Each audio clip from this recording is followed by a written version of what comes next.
Baik, sebelum materi kita mulai, saya akan menyampaikan CV dari pemateri pertama kita.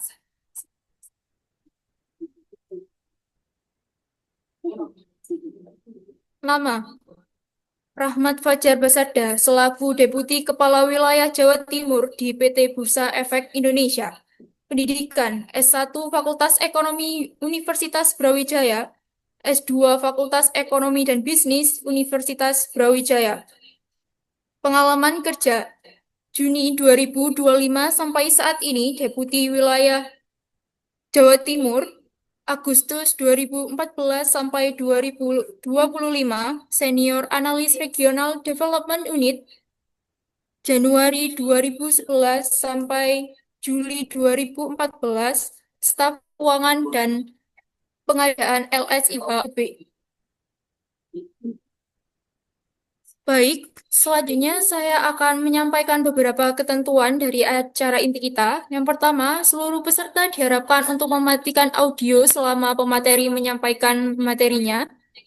Kedua, peserta diperkenankan untuk mengajukan pertanyaan dengan menulis di kolom chat yang ada pada ruang Zoom ini atau secara langsung dengan menggunakan fitur raise hand.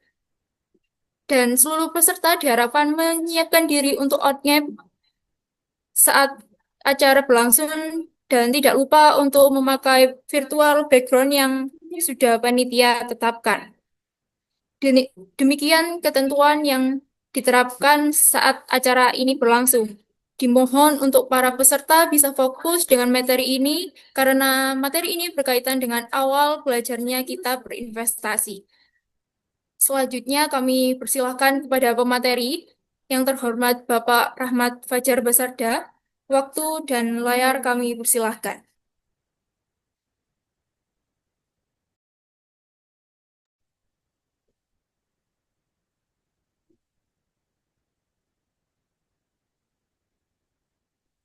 Baik, terima kasih. Bismillahirrahmanirrahim. Assalamualaikum warahmatullahi wabarakatuh. Sebelumnya, terima kasih banyak ya Waalaikumsalam kepada warahmatullahi wabarakatuh. sebelum terima kasih banyak kepada Ibu Dekan ya dan juga Wakil Dekan, ada Bapak Kaprodi dan juga Ibu Sintia sebagai PIC atau pengurus dari Galeri Investasi BI dan juga saya ucapkan terima kasih ya kepada rekan kami dari PT Putra Sekuritas serta teman-teman dari KSPM, Galeri dan BEM Fakultas Ekonomi. Baik, untuk mempersingkat waktu ya teman-teman ya, mungkin langsung saja bisa saya mulai ya untuk materinya. Baik teman-teman, mungkin perkenalkan ya, saya Rahmat Fajar Basarda. Eh, Suara saya terdengar ya Kak Vio. Kak Vio, panggilannya Kak siapa Kak?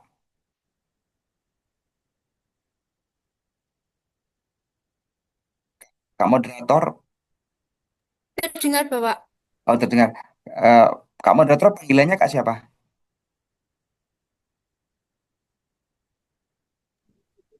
Alfiorens atau Riri saja Bapak bisa. Oke, Riri. Oke, siap. Ya, sebenarnya terima kasih banyak Kak Riri ya. Jadi teman-teman semua, Bapak Ibu, teman-teman, perkenalkan ya saya Rahmat Fajar. Saya selaku perwakilan dari IDX Jawa Timur. Nanti teman-teman bisa panggil saya Rahmat aja ya, karena kita sama-sama masih muda nih. Baik, mungkin sebelum kita masuk, teman-teman di sini kan sudah pernah dengar ya, apa itu saham, kemudian IHSG ya. Mungkin pernah dengar di media sosial atau pernah dengar di media massa ya. Itu kan banyak sekali memberitakan terkait berita-berita saham maupun IHSG. Nah, itu semua merupakan produk dari pasar modal Indonesia. Nah, di sini saya akan membawakan ya materi terkait pasar modal Indonesia dan pentingnya kita itu berinvestasi ya teman-teman yang sejati ini. Baik, next Kak.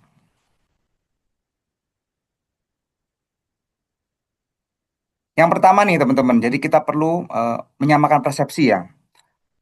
Kalau di bursa efek kita tuh ada quotes ya. Jadi karena urusan masa depan itu harus terdepan ya. Setuju semua ya teman-teman ya.